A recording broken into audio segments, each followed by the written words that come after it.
এখানে দাঁড়িয়ে কি এখানে বসে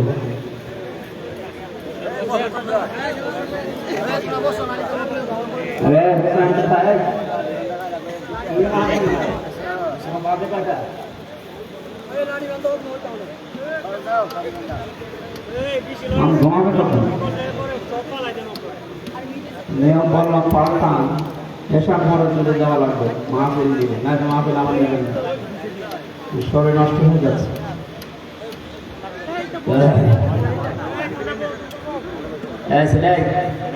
আলাদা ভাবে বলা লাগবে বসো أعوذ بالله من الشيطان الرجيم بسم الله الرحمن الرحيم آخرة إنا هدنا إليك قال عذابي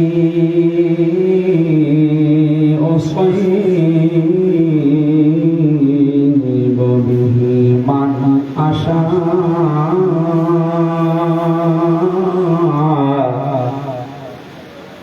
ورحمتي وسعت كل شيء فسأكتبها للذين يتقون ويؤتون الزكاة والذين هم بآياتنا يؤمنون صدقت يا ربنا.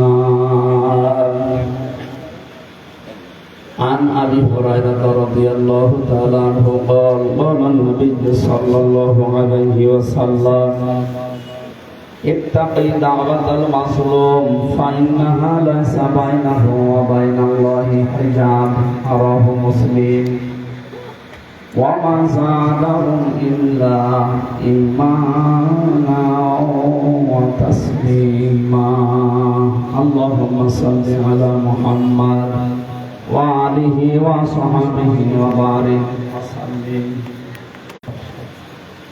আমাদের মালিক আমাদের মনিব মহান রব্বুল ইজ্জত ওয়াল জালালের মুখের পবিত্র বাণী পালনকারী এই মহতী অনুষ্ঠানের সম্মানিত সভাপতি জনাব আলহাজ আব্দুল বাতিন সহ সভাপতি বীর মুক্তিযোদ্ধা জনাব মোহাম্মদ শামসুদ্দিন সাহেব আলহাজ আলাউদ্দিন সাহেব আলোচনা যারা রাখলেন মাওলানা হুসাইন আহমেদ মাহফুজ মাওলানা মুফতি ইব্রাহিম খলিল আলহাজ মাওলানা মুখতার হুসাইন প্রধান অতিথি বিশিষ্ট আইনজীবী জনাব মোহাম্মদ জালালউদ্দিন সম্মানিত উদ্বোধক জনাব ফরহাদ হোসেন চাঁদমিয়া খান। এই মাহফিলে আরো অনেকের নাম দেখতে পাচ্ছি একটা একটা করে নাম বললে দোয়া করলে অনেক সময় লেগে যাবে ওরা ফানা এলাকা দিত আল্লাহ এদের মর্যাদা সম্মান ইমান এবং আমল দেখে যেন বাড়িয়ে দেয়। আপনাদের আমিন বলা শুনে বোঝা যাচ্ছে যে এনার অবস্থা ভালো।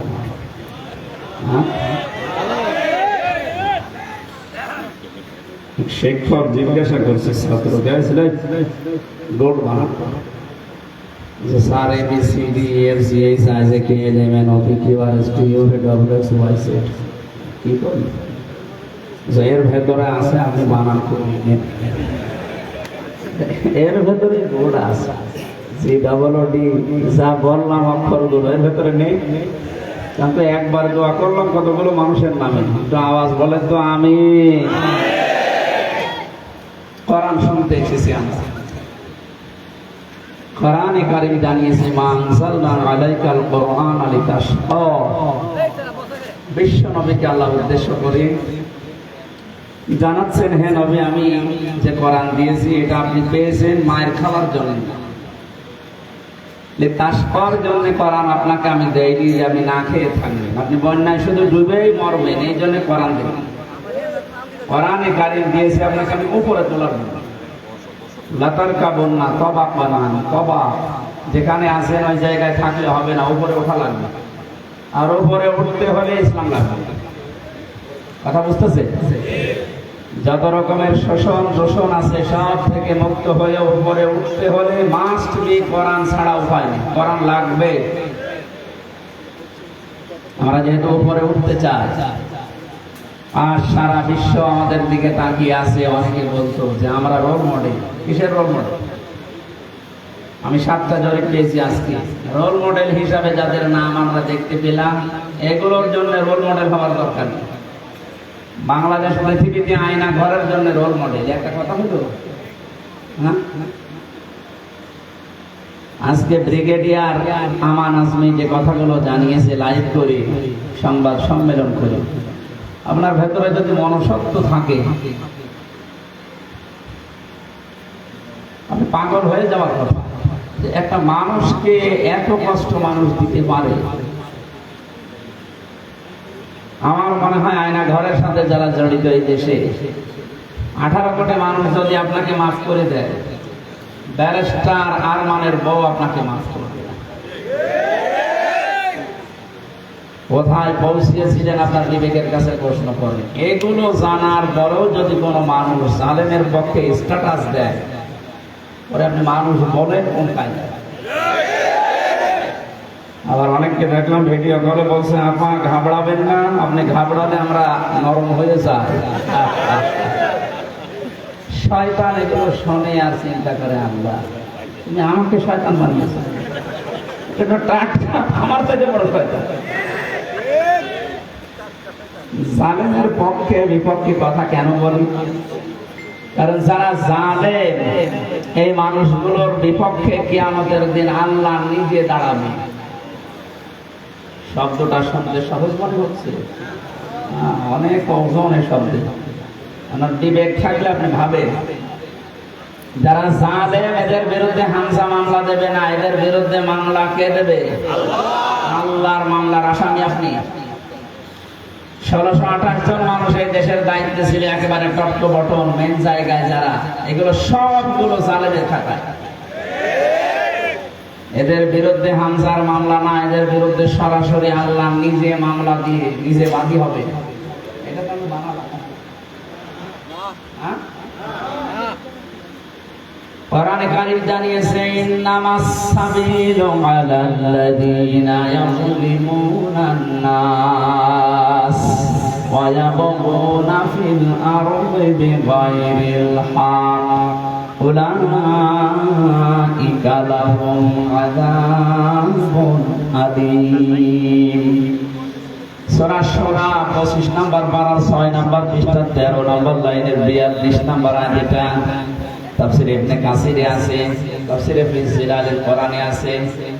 এই দুইটা তাফসীরে ঠিক একই কথা লেখা আছে, অন্যগুলোতে একটু বাড়া কম আছে। আল্লাহ পাক বলেন অবশ্যই আমি আল্লাহ কেস দেব, মামলা দেব, অভিযোগ দায়ের করব তাদের বিরুদ্ধে পৃথিবীতে যারা মানুষ হয়ে মানুষের উপরে অত্যাচার জুলুম করেছিল। আল্লাহ ইয়াজলিমুনা আল মুসলিমুনা দেননি যে যারা মুসলমানের উপরে জুলুম করেছে। ইয়াজলিমুনা নাস, হিন্দু কি মানুষ না? কথা বলে না কেন? খ্রিস্টান মানুষ না? মানুষ কত পাচ্ছে যারা বিবেচিত দুনিয়ায়, তাদের উপরে যারা জুলুম করেছে কারণে অকারণে। আপনি কোরআনের আয়াত থেকে শিক্ষা নিয়ে বিশ্বাস করতে পারেন, আপনার দুনিয়াও শেষ, আখিরাতও শেষ। কারণ জালেমদেরকে ক্ষমা করে দিলেও, জালেমদের জন্য দোয়া করলেও আল্লাহ নিজে জানিয়েছেন যে কবুল হবে না। আল্লাহু লা ইয়াহদিল কওমাস যালিমিন। কোরআনে বহু জায়গায় আয়াত আমি পেয়েছি, আল্লাহ বলেন আমি জালেমদেরকে পথ দেখাই না, হেদায়েত দেই না, দেব না। ইয়াহদি এটা ফেরসার দুইটা কাল নিয়ে আল্লাহ শব্দটা গঠন করে জানাতে চেয়েছেন। যেদিনে কোরআন নাযিল হয়েছে ওই দিন থেকে কিয়ামত পর্যন্ত কোন জালেমকে আল্লাহ পথ দেখান না, হেদায়েত দেন না, দেবেনও না। এই জন্য জালেমদের দুনিয়াও শেষ, আখিরাত তো শেষই। কারণ ওই ময়দানে আরো কঠিন হবে। আল্লাহ নিজে মামলার বাদী, উনি নিজে কেস করবেন। ও বাংলার মুসলমানেরা, বুকে হাত দিয়ে যাদের বুক আছে একটু ভাবেন, চিন্তা করেন। এদেশে আজ আমার মনে হচ্ছে অনেকে এখন আল্লাহর মামলার আসামি। বাদী যত বড় হয় মামলা কত কঠিন হয়, কথা বলে না। আমি যে 3টা বছর ছিলাম মাটির নিচে জেলখানায়, সব মিলে আমার যদি কোনো সলিমতি মামলা দিত 3 বছর না 3 দিন পরে বের হয়ে যেতাম। টাকা পয়সার জন্য নাকি লাগবে আপনার শুধু বলতেন, কারণ আমি এমন জায়গায় ছিলাম ওখানে টাকার অভাব ছিল না। হাফিজ গ্রুপে বাংলাদেশে যদি 3 জন ধনী থাকে তার ভিতরে তারা একজন। যেহেতু কোনো সলিমতি দেয়নি, মামলা দিয়েছে সরাসরি রাষ্ট্র। এই জন্য বহুবার চেষ্টা চালিয়েছে মামলা জামিন করাতে।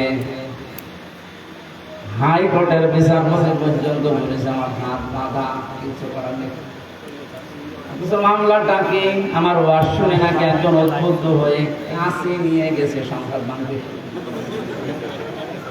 জজ সাহেব পর্যন্ত গতকালকে আমার মামলা সব খারিজ করে দিয়েছে, অথচ এই বছর 3 বছর ট্রাইব্যুনাল চালিয়েছে। আমি কালকে বলতেও গেলাম, স্যার 3টা বছর পর আজকে মামলা আপনি ফিসমিস করে দিলেন, কাগজ ফেলে দিলেন, যে দা কি বিচার করবো, এর ভেতরে কোনো মাল ম্যাটারেস নেই। আপনি এতদিন পর্যন্ত দেখেননি, বললে হয়তো বলতো যে হুজুর কি করবো, হাত বাঁধা। বিচার ব্যবস্থাটা একটু ইঙ্গিত দিলাম, বাকি জায়গাগুলো যে কত দুর্নীতিগ্রস্ত হয়েছিল তার প্রমাণ দেশের সবচেয়ে বড় মসজিদের ইমাম পর্যন্ত পালিয়েছে। যে দেশের কেন্দ্রীয় মসজিদের ইমাম পর্যন্ত পালিয়ে যায়, বাকিগুলো আর বলার অবকাশ রাখে কোথায় পৌঁছিয়েছিল।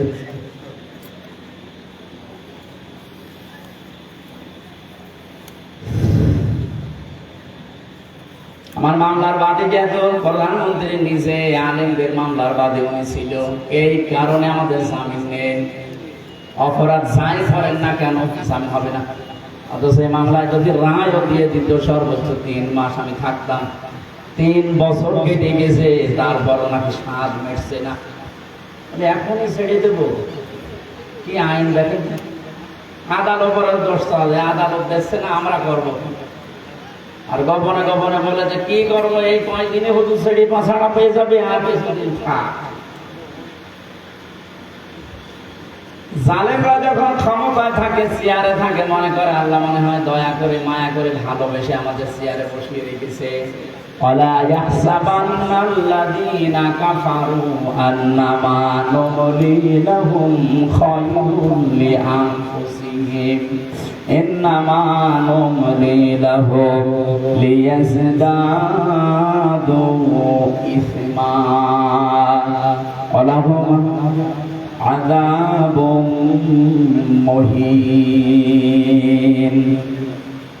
সূরা আলে ইমরানে আছে, জালেমেরা ধারণা করে, মনে মনে করে আমাদেরকে আল্লাহ কল্যাণ করেন, ভালোবাসেন, মহব্বত করেন, এই জন্যই আমাদেরকে চেয়ারে বসিয়ে রেখেছে। আল্লাহ পাক বলেন না, ওদেরকে চেয়ারে বসিয়ে অপকর্মগুলো করার সুযোগ দিয়েছি যেন ওদের পাপ পরিপূর্ণ হয়ে যায়। বাস্তবতা এটাই। 16 বছর বহু মহারথী চেষ্টা চালিয়েছে, কিছুই করতে পারে নাই। ছাত্রদের দ্বারা এটা হবে এদেশে কেউ কল্পনা করে নাই। এগুলো শুধু ছাত্র না, আবাবিল পাখি যেমন আল্লাহ পাঠিয়েছিলেন, আমার মনে হয় এদের ভেতরে এরকম শক্তি আল্লাহ ভর করিয়ে দিয়েছে। লিয়াজদাদু ইসমা, কোরআন শরীফ 100% সত্য। জালেমদের পাপ যখন পরিপূর্ণ হয়ে যায়, তখন আল্লাহ পাক তার উপরে অ্যাকশন নেয়।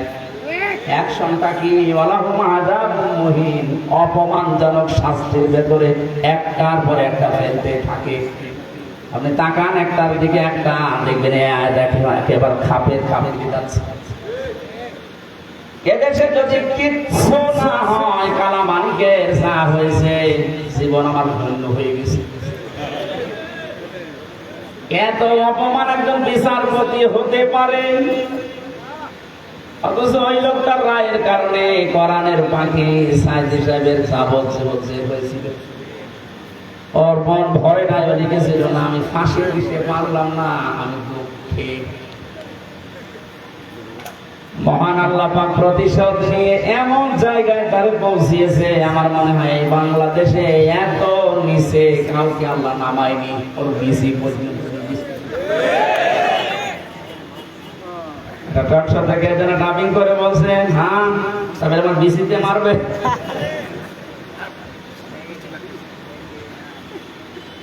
যারা যারা এই জুলুমের সাথে সম্পৃক্ত ছিল, আমি তো অন্যগুলোর কারণে হয়নি, যাদের কারণে হয়েছে এদেরকে যেন ছাড় দেওয়া না হয়। বিশেষ করে কাউন্টার টেররিজম বানিয়ে বাংলাদেশকে বিশ্বের দরবারে জঙ্গি আছে এই দেশে এই ধোয়া তুলে বহু মানুষকে বিনা অপরাধে গুম করে রেখেছিল। এই মনিরুল, আসাদুজ্জামান, ডিসি মান্নান, এদেরকে যদি বিচার না করে এভাবে ছেড়ে দেন, কিছুদিন পরে দেখবেন এর পেট থেকে যেটা আসবে ওটা আরো বড় হারাম হবে। এটা আমি মানলাম। হযরত নূহ আলাইহিস সালাম দোয়া করেছিলেন, আকালা নূহুর রাব্বি লা তাযার আলাল আরদি মিনাল কাফিরিনা দাজ্জারা ইন্নাকা ইন তাযারহুম ইউদিল্লু ইবাদাকা ওয়া লা ইয়ালিদু ইল্লা ফাজিরান কাফফারা। হযরত নূহ একেবারে অতিষ্ঠ হয়ে শেষ পর্যন্ত বলেছিলেন, মাবুদ এ কাফেরদের একটা আন্ডা বাচ্চা পর্যন্ত যেন ছাড় না পায়, ওদেরকে তো তুমি শেষ করবা, ওদের বাচ্চারা যেন না থাকে, ওদের আন্ডা বাচ্চা যেটা থাকবে ওর পেট থেকে যারা আসবে পরবর্তীতে ওরাও তোমার বান্দাদেরকে বিপদগামী করবে। এই 16 বছরের রেজাল্ট এইটা, এদের পেট থেকে যেগুলো আসে ওইগুলো ডবল হারাম হয়। গতকালকে আমার সামনে চলছিল হাজী সেলিমকে, ওই যে ফেরেশতা দেখলাম, শয়তানও অত নিচে নামে নাই, মুখ দিয়ে কথা বের হয় না, নৌকা বলতে গেলে নৌকা বলে ফেলে, অথচ ওর চরিত্র কত খারাপ। কালকে মানুষ এই কোর্টে নেওয়ার সময় অনেকগুলো দেখিয়েছে, এ মুরব্বী মানুষ, শরীর চলে না, প্রতিবন্ধী শুনলাম, অবৈধ মেয়ে লোক ছাড়া রাত কাটে না। নামের আগে দেখেছেন হাজী সেলিম। এর অবস্থায় যদি এই হয় শরীর চলে না, যাদের শরীর অল্প একটু চলে তাদের অবস্থা কত নিচে, আমি গল্প করতে পারবেন না।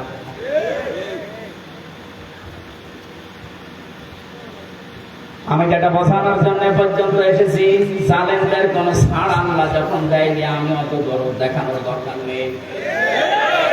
কারণ জালেমদের দুনিয়াও শেষ, আখিরাতও শেষ। আপনার কি মনে হয় আল্লাহ যার নিজের মামলার বাদী, সে কার কাছে মুক্তি হবে বলেন? আল্লাহ নিজে রায় দেবেন, নিজে বিচারপতি, নিজেই বাদী, ওরা মাপ পাওয়ার, ক্ষমা পাওয়ার, ছাড় পাওয়ার কোন সম্ভাবনা আছে? জালেম যারা ছিলেন তাদের দর্শক যারা দুনিয়া শেষ করে ফেলেছেন, আখিরাত তো শেষ।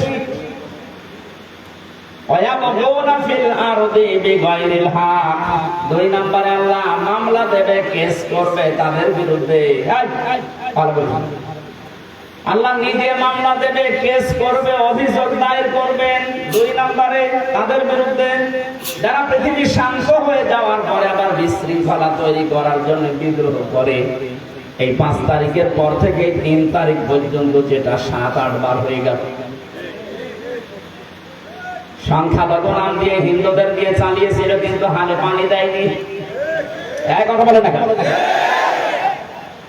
এরপরে আনসারদের দিয়ে, তাও মানেনি। এদেশের জনগণ এবং ছাত্ররা সজাগ ছিল, এজন্য সব বলে দিয়েছে যে আমাদেরকে যেগুলো করাচ্ছে আপনি করতে গেলেন কেন? দেশটা তো বেশ শান্ত হয়ে যাচ্ছে। এদেশকে উপরে তোলার জন্য কিছু করার দরকার নেই, শুধু এই দরবেশের মতো যারা টাকা পাচার করেছে এই টাকাগুলো নিয়ে আসেন, এমনি দেশ দাঁড়িয়ে যাবে। 36,000 কোটি টাকায় দরবেশের, অথচ বর্ষাসের মাত্র 32,000 কোটি টাকা লেগেছে। ও টাকাগুলো আসলে ওরকম সে পার্কটা বানাতে হবে। দরবেশের অবস্থা যদি এই হয়, বাকি যেগুলো দরবেশ না ধরবেশ, তাদের অবস্থা কি বলেন তো? আমি কয়েকদিন আগে বাইরে কয়েকটা রাষ্ট্র ঘুরে আসলাম, ওদের যে বেগম পড়া দৃশ্য দেখলে চোখ কপাল কাঁপাবে, কি করেছে কি তারা।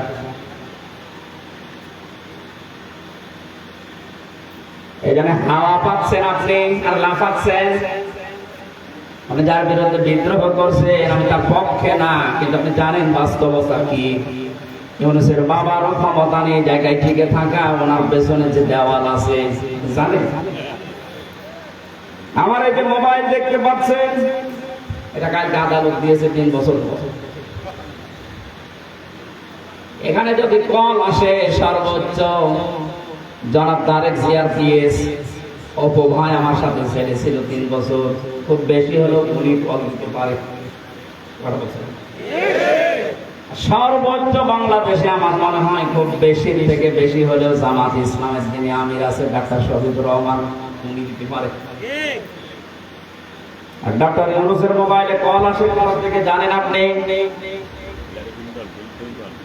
ওনার মোবাইলে কল দেয় জো বাইডেন, বারাক ওবামা। টের পাচ্ছেন আন্দাজে লাফাচ্ছে।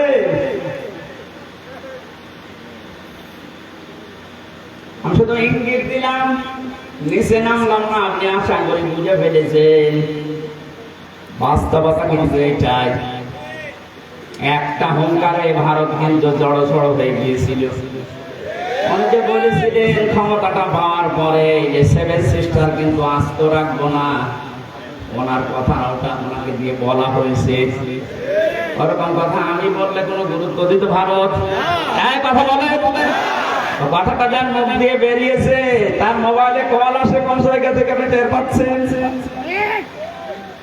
মালয়েশিয়া ছিলাম কয়েকদিন আগে, ওখানে যে জাতীয় অনুষ্ঠান যেগুলো হয় সারা বিশ্ব থেকে যে 10 জন মানুষকে ওরা দাওয়াত দেয়, তার ভিতরে বাংলাদেশে একজন, শেখ হাসিনা। গোনাই ধরে না, ওখানে দাওয়াত পেয়েছে বাংলাদেশের ডক্টর ইউনূস, ভারত থেকে পেয়েছে শাহরুখ খান। এইরকম মানের সারা বিশ্বের ভেতরে 10 জন মানুষের তালিকা আমি পেয়েছি, তার ভেতরে ওনার নাম আছে। যে বিশৃঙ্খলা তৈরি করে বিদ্রোহ করে আন্দাজে চাঁদা করবেন, মনে হচ্ছে ছাড় পেয়ে যাবেন, কথা বলে তো কাজ করে কিন্তু বেশি। এই জন্য সাবধান করলাম, আমি জানি যেহেতু বিষয়টা এই জন্য বলছি। আর ওটা তাই বাদ, আপনি এই যে শান্ত হয়ে যাওয়ার পরে বিশৃঙ্খলা করে কেন এতদিন এই আনসারটা কোথায় ছিল?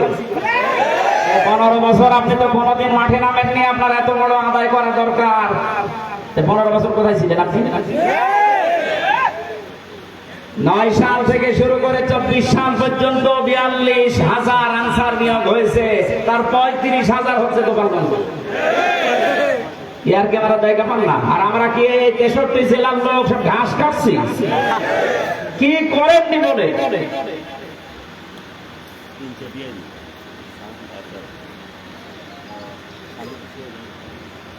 আমি বললাম না, আল্লাহ এমনিতে ধরেনি। পাপ যখন পরিপূর্ণ হয়ে গেছে আল্লাহ বলেন ইন্না বাতশা রাব্বিকা লাশাদীদ, আমার বড় শক্ত ধরা। আমি যদি ফেরাউনকে আল্লাহ স্বৈরাচারী হওয়ার কারণে ধরেছিল, ও কিন্তু শেষ পর্যন্ত বলেছিল আল্লাহু লা ইলাহা ইল্লাল্লাযী, ইল্লাল্লাহ বলতে পারে না। তাফসীরে মুফাসসির লিখেছেন কাবীরের ভেতরে আল্লামা ফখরুদ্দীন রাজি, তিনি বলেন ফেরাউন যখন লা ইলাহা ইল্লাল্লাহ বলতে পারে না, ইল্লাল্লাযী পর্যন্ত বলতেছিল, ফেরেশতা জিবরাইল এসে মুখে কাঁটা দিয়ে দিয়েছে। এখান থেকে তার শিক্ষা আছে, মুফাসসির প্রায় 7টা শিক্ষা এখানে বের করেছেন, আমি একটা বলছি। যারা জেনে জেনে অপরাধ করে, ফেরাউন কিন্তু না জেনে দোষ করে নাই, অপরাধ করে না, জেনে বুঝে দোষ করেছিল। ওদের অত্যাচার করেছিল জনগণের উপরে, ওদের স্বৈরাচার হয়েছিল, জেনে বুঝে হয়েছিল। এই জন্য পাপ যখন পরিপূর্ণ হয়ে যায়, ওই সময় যদি মানুষ ভালো হতেও চায় আল্লাহ তাকে আর নেয় না। যেন আপনাদের শিক্ষা নেওয়া লাগবে।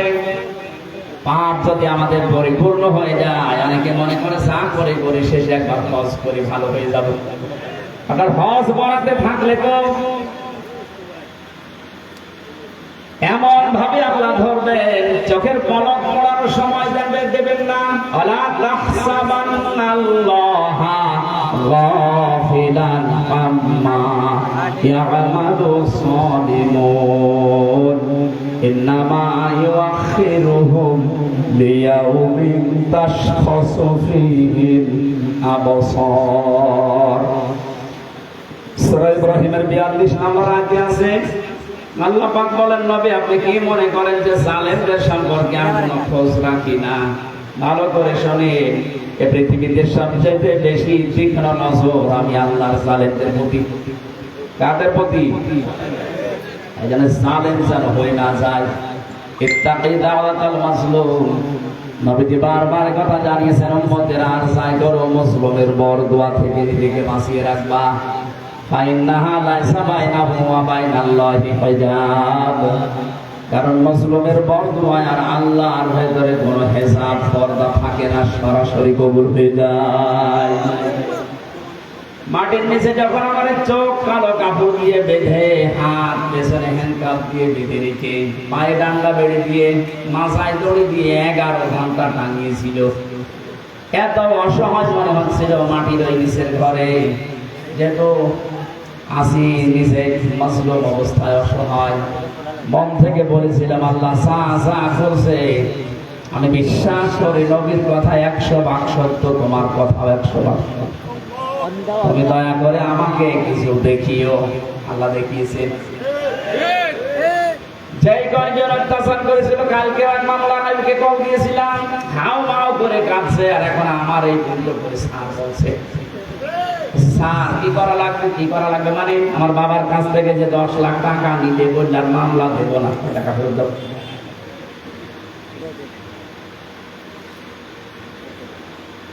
পাপ এমন পর্যায়ে পৌঁছেছে আমার নিজেরটাই বললাম বাকি ওই যে ছোট হুজুর যেটা রফিকুল মাদানী আমার সাথে ছিল 2 মাস আমার বলছে হুজুর আমি তো ছোট মানুষ আমার সাথে যা করেছে বলার মতো না রাত 12:30টার সময় আমার নিয়ে গেছে হাতের ছিলে 2 পাশের রাস্তা ব্লক করে দিয়ে পুরা উলঙ্গ করে এক টুকরা কাপড় আমার শরীরে রাখে নাই একটা সিগারেট আমার হাতে ধরিয়ে দিয়ে একটা উলঙ্গ অর্ধ উলঙ্গ মেয়ে লোক কোথা থেকে যেন নিয়ে আসলো পাশে দাঁড় করিয়ে দিয়ে ছবি তুলছে বলছে এটা কালকে ছেড়ে দেবো মানুষ জানবে যে পিসকে হুজুর কেমন বলছে হামজা ভাই আমি যেহেতু ছোট মানুষ ওদের তুলনায় মেয়েটা আমার পাশে দাঁড়িয়েছে ওর মাথা পর্যন্ত আমি না এত লম্বা মেয়ে মানুষ যতগুলো এসআই ছবি তুলছিল অর্থ হাসিতে সব ফেটে পড়ছে একজনকে ভাই বললাম যে আমি তো অসহায় আপনি যা করছেন এগুলোকে হারুন স্যার জানে যে হারুন আঙ্কেল অথচ জানে না মানে উনি তো করাচ্ছে উনি মাঝে মাঝে রিমান্ডে এসে যে সুন্দর সুন্দর টপিং করতো এত সুন্দর কথা বলতো ফেরেশতার মতো উনি আমার এই অপমান করার জন্য এত দূর নেমেছে অসহায় হয়ে চোখের পানি ফেলে বললাম মাবুদ তুমি সত্য আমি জানি যা করছে তুমি দেখতে পাচ্ছ অন্তত দুনিয়ায় তুমি আমার চোখে দেখেও যে হারুনের কিছু হয়েছে আল্লাহ দেখায়নি আল্লাহ তো দেখিয়েছে 3 ইঞ্চি পর্যন্ত এখন 3 ইঞ্চি সব মুখে কোথায় নামিয়েছে আল্লাহ দেখে তারপরে তো আমার লোকে আছে বাইরে যদি জনগণ পায় পিটিয়ে ফেলবে যে কয়টারে পাঁচছে কেউ ডিম মারছে কেউ পানি মারছে কেউ কিট মারছে এদেশে ইসলাম এবং মুসলমানদের বিরুদ্ধে প্রকাশ্যে এবং গোপনে যারা যুদ্ধ ঘোষণা দিয়েছিল তার ভেতরে আমার কুষ্টিয়া নুনু আলী একজন নুনু নাই নুনু শয়তানের উপরে এত রাগ মানুষের আদালতে তোলার সময় একজন দিয়েছে 1 লাখ কালকে হাজিরা দিতে গিয়ে পুলিশগুলোর সাথে দেখা গাড়িতে নিয়ে গেল আমার ভেতরে এসে বলছে ওদের কতদিন আসেননি আমাকে কি করতে আসবো আবার কিছু শোনেন আপনার কুষ্টিয়ার যে নুমিয়া ওরা আমরা এত সিকিউরিটি দিয়ে ভালোভাবে নিয়ে যাচ্ছিলাম কোন দিক থেকে গেলাম পোশাক পরা একজন এসে মারলো লাথি কিচ্ছু করার নেই ধর করতে করতে পালিয়ে গেছে দেখ আর একজন লাথি মারার জন্য আসছে ওয়ালাহুম আযাবুম মুহিন। আল্লাহ যে বলেছে এখন নিচে নামাবো, মানুষ কল্পনাও করতে পারবে না। অথচ 5 বছর আগে ওর নাম পড়তে গেছে। এদেশে আলেমদের নামে তেতুল হুজুর লাগিয়েছে এই লোকটা। হাজার হাজার আলেমের ওস্তাদ যেরকম আল্লামা শাহ আহমেদ শফী রাহমাতুল্লাহ আলাইহি জিন্দাওয়ালি ছিল, হাজার হাজার মানুষকে আলেম বানিয়েছে। এই লোকটার নাম দিয়েছে এই নিরুক্তিত তেতুল হুজুর। আমি তিরমিজির একটা হাদিস পড়েছিলাম যে আলেমদেরকে যদি কেউ প্রকাশ্যে অপ্রকাশ্যে অপমান করে, মহান আল্লাহ পাক ওই জামানায় ওই দেশে মানুষের উপরে 6টা গজব নাযিল করে। তার ভিতরে 1 নম্বরে যারা অপমান করবে তাদেরকে এত নিচে নামাবে, পৃথিবী অবাক হয়ে দেখি যে হচ্ছে কি। এটা যে বাস্তব প্রমাণ, এই লোকে দেখলাম আর এই কালা মানিককে দেখলাম।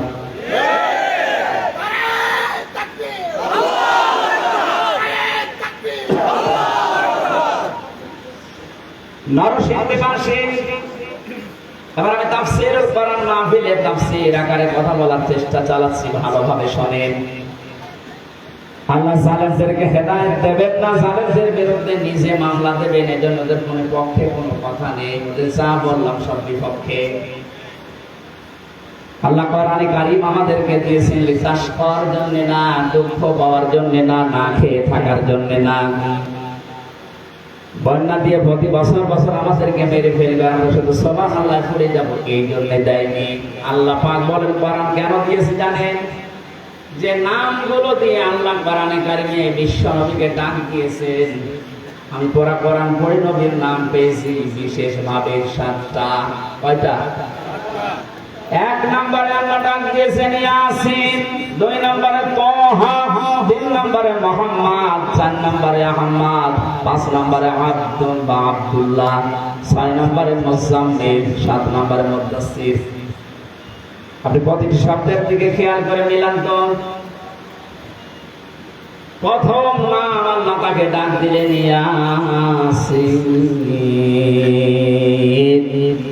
ইয়া হরফে নিদা, ইয়া মানে হে, সিন মানে সাজ্জেদ। তাফসীরে কাবীর আল্লামা ফখরুদ্দীন রাজি রাহমাতুল্লাহ আলাইহি এই সিন শব্দের ব্যাখ্যা করতে গিয়ে তিনি 5টা অর্থ বের করেছেন। আলেম যারা আছেন একটু খেয়াল করেন। 1 নম্বরে সিন মানে সাজ্জেদুল আলামিন, 2 নম্বরে সিন মানে সাজ্জেদুল বাশার, 3 নম্বরে সিন মানে সাজ্জেদুল কাউনাইন, 4 নম্বরে সিন মানে সাজ্জেদুল আম্বিয়া, 5 নম্বরে সিন মানে সাজ্জেদুল মুরসালিন। আমি কি কাহিনী শুরু করব? আমি তো কোরআনে কারীম দিয়ে ব্যাখ্যা করছি। আল্লাহ পাক বলেন যে 5টা নামে ডাক দিলাম। এই 5টি অর্থের ভেতরে মুফাসসিরিন ইকরাম প্রায় 27টা বিষয় যারা এখানে ব্যাখ্যা দিয়েছে। 1 নম্বরে নবীকে সাজ্জিদুল আলামিন এ নামে ডাকার কারণ কি? আলম মানে এই পৃথিবী, জগৎ, আর আলামিন মানে জগৎ সমূহ।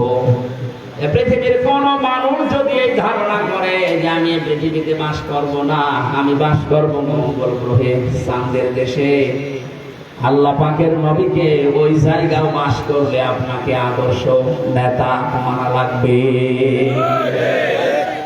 এই শব্দটা শোনার পরে কারো যদি মন খারাপ হয়, আমি এবার ব্যাখ্যা করছি।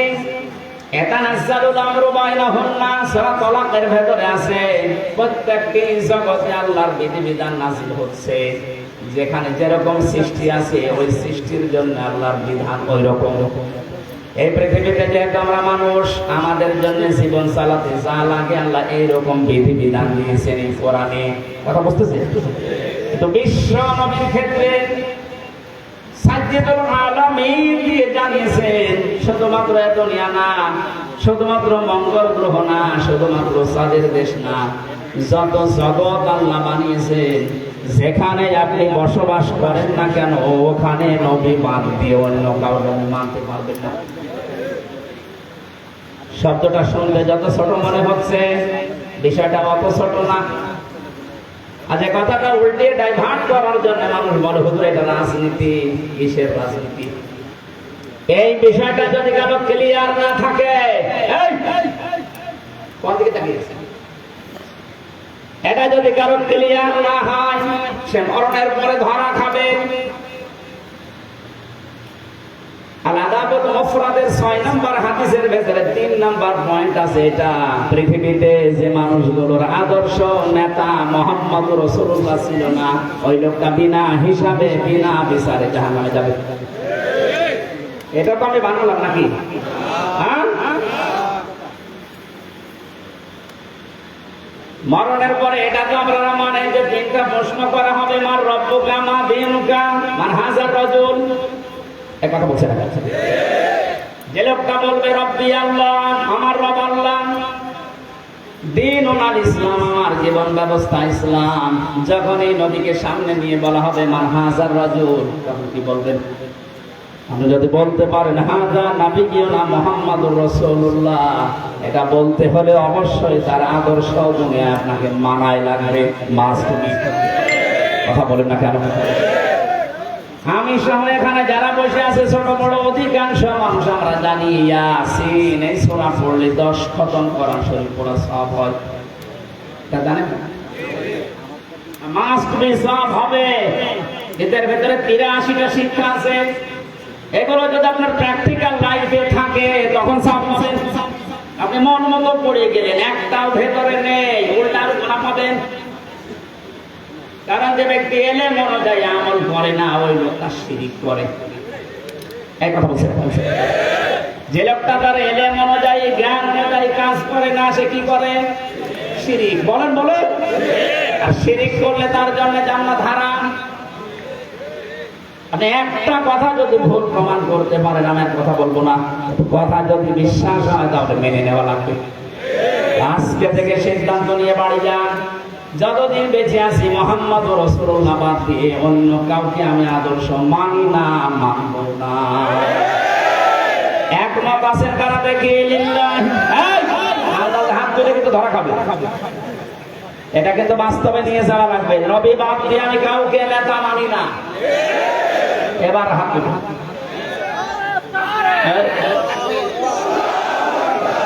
আপনি হাত আপনি মানতে পারবেন? আমি জানি আপনি এতটুকু দিচ্ছেন। আমি আপনাকে বাঁচার জন্য বলছি, ভাই আমি খেলা করার জন্য এখানে বসে। এটা যদি দুনিয়ার সাথে শুধু শেষ হয়ে যেত, এই যে কোরআন শরীফ আমার সামনে, জীবনও বলতাম না। এই সম্পর্ক রিলেটেড সব আখিরাতের সাথে। কারণ মানুষকে আল্লাহ মরণের পরে যখন বিচার করার জন্য তুলবেন, এক একজনকে তুলবেন আলাদা আলাদা ভাবে তার নিজের সামনে, নাকি 10 লক্ষ একবারে?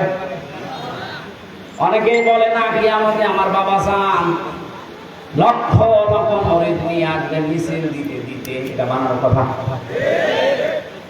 কোরআনে কারীম জানিয়েছে সূরা মরিয়ম 16 নম্বর পারা 10 নম্বর পৃষ্ঠা 12 নম্বর লাইনের শেষ নম্বর রুকুর 95 নম্বর আয়াত।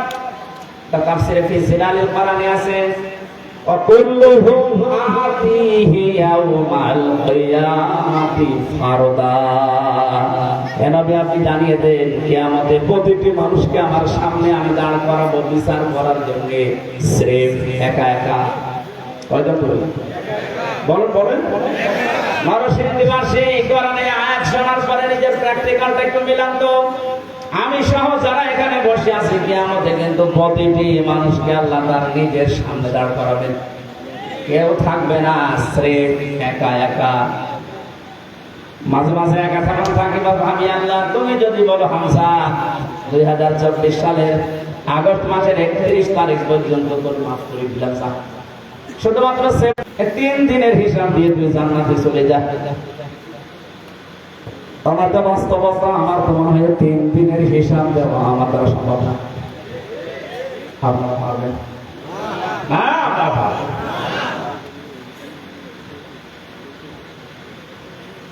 বিচারের যে সিস্টেম গুলো, ধাপ গুলো আমি কোরআনে পেয়েছি। আল্লাহর বিচারে কোনো অবিচার বলতে কিছু নেই। এটা মানেন তো? আল্লাহর বিচারে কোনো অবিচার বলেন বলেন। আল্লাহর বিচারে ন্যায় বিচার যদি উনি করেন কেউ জান্নাত পাবে না। আল্লাহ যদি ন্যায় বিচারও কারোর সাথে করে জান্নাতে যাওয়া সম্ভব না, কারণ এক গ্লাস পানির হিসাবও দিতে পারবেন না। আল্লাহর কাছে মাফ পাওয়ার জন্য, বাঁচার জন্য একটা উপায় আছে, উনি যদি দয়া করে ক্ষমা করে দেন। কাবা শরীফ যখন তাওয়াফ করছিলাম, ষষ্ঠ চক্করে একটা দোয়া আমার মনে এসেছে, আল্লাহুম্মা ইন্না আলাইয়া হুকুকান ফীমা বাইনি ওয়া বাইনিকা। আল্লাহর কাছে বলা হচ্ছে, রব্বুল আলামিন কাবা আমার সামনে, আমি তোমার গোলাম, তুমি আমার মালিক, আমি গোলাম হিসাবে তুমি আমাকে বহু কিছু দিয়েছো, নেই থেকে তুমি আমারে হামজা বানিয়েছো, কিন্তু তুমি আমার মালিক হিসাবে আমি গোলামের কাছে, আমি দাসের কাছে তো তুমি অনেক কিছু পাবে, আমি তো কিছুই দিতে পারলাম না। একটা রাস্তা আমার খোলা আছে, আল্লাহ তুমি কাবার সামনে নিয়ে বলছি, দয়া করে আমারে মাফ করে দাও। ও নরসিংদীবাসী, হিসাব শুধু নাম শুনেছি, জীবনে কোনদিনকে সম্মুখীন হয়েছি আমরা। এটা যে কত বড় কঠিন, যারা চিন্তায় থাকতো তাদের জীবনী আল্লাহ পাল্টিয়ে দিয়েছে। খলিফাতুল মুসলিমিন হযরত ওমর রাদিয়াল্লাহু তাআলা আনহু তার সন্তানটাকে মাদ্রাসায় দিয়ে আসলেন আব্দুল্লাহ, ওখানে প্রধান বিচারপতি হযরতে আলীর সন্তান হুসাইন পড়ে বারবার কলম ফেলে দিচ্ছে, ডাক দিয়ে বলে, আব্দুল্লাহ তুলে দাও, তুলে দাও, তুলে দাও। তিনবার বলার পর ওনার কাছে রাগ হয়ে বলে, হুসাইন তুমি বারবার কলম ফেলে দাও, আমারে তুলতে বলো, আমি কি তোমার খাদেম, চাকর নাকি? হযরত হুসাইন মুখফসকে বলে ফেলেছেন যে তুমি শুধু চাকর না, তুমি চাকরের বাচ্চা, চাকর। ছোট মানুষ তো বোঝে না কথার অর্থ। একবারে বাড়িতে গেছেন, তার বাবা কিন্তু দেশের প্রেসিডেন্ট, ডাক দিয়ে বলছে, আব্বা আমি আর মাদ্রাসায় যাব না। কেন? হুসাইন আমারে গালি দিয়েছে, শুধু আমাকে না তোমাকেও ছোট করেছে। চাকরের বাচ্চা, চাকর বলেছে, এতগুলো মানুষের সামনে তুমি বিচার করো না, মাদ্রাসায় পড়া আমি যাবো না। ঠিক আছে, এখন না, জমার দিন বিচার করবো। জমার দিন যখন হাজারো মানুষ সামনে বক্তব্য দেওয়ার সময় তিনি বললেন, সাহাবীরা আমি একটা বিচার করব, হুসাইন এখানে আসো, হ্যাঁ সামনে আসো। ডাক দিয়ে বললেন, তুমি আমার সন্তানটাকে চাকরের বাচ্চা, চাকর বলে গালি দিয়েছো, খাদেমের বাচ্চা বলে। হযরত হুসাইন বললেন, হ্যাঁ। কেন বললে? হযরত হুসাইন বলে, খলিফা বুকে হাত দিয়ে বলেন তো, আপনি কি আমার নানার খাদেম ছিলেন না?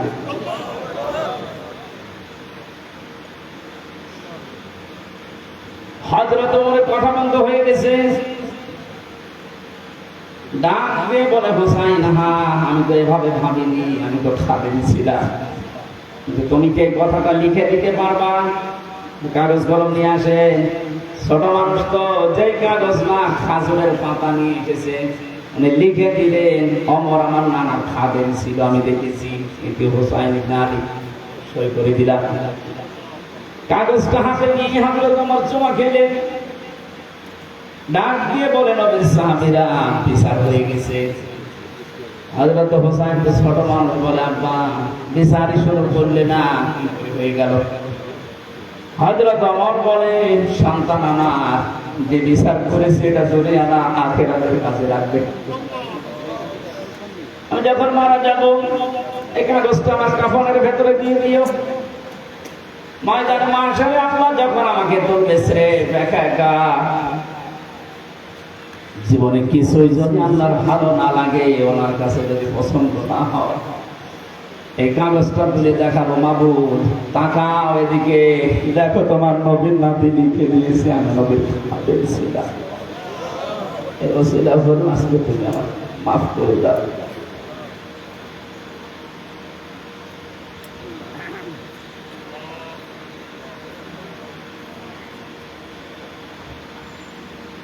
শুধু শুনেছি কিয়ামত, এটা বাস্তবতা এখন অনুধাবন করেননি।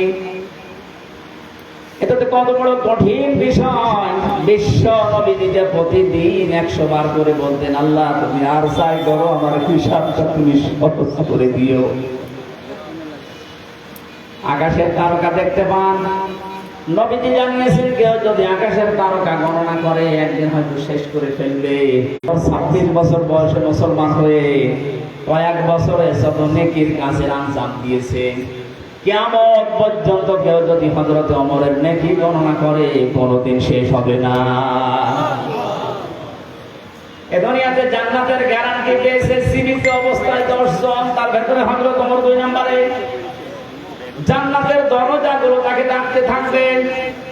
এত বড় জায়গায় তিনি আছেন, এত বড় পাওয়ারফুল মানুষ, অথচ কিয়ামতে আল্লাহর সামনে দাঁড়াবে কি নিয়ে, এই নিয়ে চিন্তায় আছে। আমরা কোথায় আছি? কোরআনে কারিম জানাচ্ছে, এদিকে তাকান, ভ্যান যাচ্ছে। যাতে ভ্যান দেখেননি, মাহফিলের পরে আমি 10 মিনিট সময় দেবো ভ্যান দেখে বাড়ি যাবো। কি বলবো? আমি একটা গুরুত্বপূর্ণ বিষয় আপনাকে আমি আহ্বান জানাচ্ছি, আর আপনি ওইদিকে ভ্যান দেখতে তাকিয়ে আছে। আমার তো মনে হয় রাস্তা দিয়ে যদি এখন পরিমণি হেঁটে যায় যে সব করতে দেখতে। কোরআন জানাচ্ছে সূরা মারিস, ওয়ালা ইয়াসআলু হামিমুন হামিমা ইউবাসসারুনহুম ইয়াওয়াদ্দুল মুজরিমু লাউ ইয়াফতাদি মিন আযাবি ইয়াউমিযিন বিবানি। আল্লাহ পাক বলেন, কিয়ামতে যখন আমি কঠিন সালসালা অবস্থা পয়দা করব, দৃশ্য দেখে সন্তান লজ্জাস্থান লাগবে না, পেট ফেটে বের হয়ে পড়ে যাবে। পাগলের মতো মানুষ ছোটাছুটি করতে থাকবেন, বন্ধুর পরিচয় না দিয়ে পালাবে, অথচ একজন আর একজনের সাথে দেখা হবে তাও পরিচয় দেবে না। মানুষ নিজেকে বাঁচাতে এত ব্যতিব্যস্ত হয়ে পড়বে, শেষ পর্যন্ত নিজের আদরের সন্তানকে মুক্তিপণ হিসাবে দিতে চাইবে। বাংলার মুসলমানেরা, এটা যে বাস্তবতা কত কঠিন। আমি যখন জেলখানায় বসে বসে আয়াতগুলো পড়েছি যে বিবানী সন্তানকে মানুষ নাকি মুক্তিপণ দিতে চাইবে, আমি নিজের সাথে মিলিয়ে দেখলাম না আয়াতটা মিলছে না আমার সাথে। তখন আমার মেয়েটা 1 বছর বয়স ছিল, এখন ওর 4 বছর। ফারিহা জান্নাত, মাঝে মাঝে ওর কথা কল্পনায় নিয়ে এসে ভাবতাম, আল্লাহ ওর প্রতি তুমি আমার ভালোবাসা মহব্বত এত বেশি পয়দা করে দিয়েছো। আল্লাহ রাসূলের পরে পৃথিবীতে এখনো পর্যন্ত আমার এই ছোট মেয়েটা আমার কাছে আদরের। অথচ আল্লাহ বলছে কিয়ামতে ফারিহাকে, হামজা আমাকে বলবে আল্লাহ দিয়ে দিলাম, আমাকে বাঁচাও, এটা বলবে।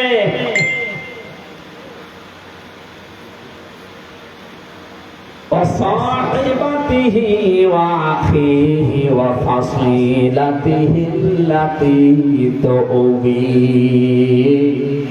আল্লাহ বলেন শুধু তোর সন্তান না, তোর স্ত্রীকে, তোর ভাইকে, তোর জ্ঞাতি গোষ্ঠী, তোর দলের লোক, তোর বংশের লোক, যারা তোকে আশ্রয় দিত সামাজিক ভাবে, রাজনৈতিক ভাবে, তাদেরকেও বলবি আল্লাহ দিয়ে দিলাম, তুমি আমার কিছু বলবা না।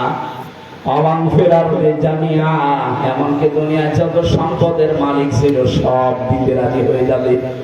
একটা আমি কালকে কোর্টে বুঝেছিলাম যে অমাং ফিল আরদি জামিআ, কালকে হাদিসে হাউ হাউ করে কাজ ছিল, কত সম্পদের মালিক আপনারা বেনে ধরবে না। অথচ হাউ মাউ করে কাল আসামের ওই কাঠ গোড়ায় দাঁড়িয়ে কি কান্না, ওর মনে কথা তো বলতে পারে না। আমার মনে হচ্ছে যদি কথা বলতে পারতো সঠিক ভাবে, বলতো বিচারপতি যা লাগে আমার সম্পদের সব নিয়ে যান, আমার এই অপমান থেকে বাঁচান। আল্লাহ ওইটা বুঝে ধরেছেন অমান ফিলারতে জামিয়া, দুনিয়ার যত স্থাবর অস্থাবর সম্পদের মালিক ছিল বলবে আল্লাহ সব দিয়ে দিলাম, এরপর আমাকে বাঁচান। আল্লাহ সাত জবাব দিচ্ছেন আয়াতের পরে, কাল্লা ইন্নাহা লাযা, কখনোই না, একটাও নেওয়া হবে না বলে আমি লাজাই দেব। লাজাই দেব তোরে। লাজা কি? জাহান্নামের যে 7টা দরজার নাম আছে, হোতামা, হাবিয়া, সাকার, সামির, জাহিম, জাহান্নাম আর লাজা, একটা দরজার নাম।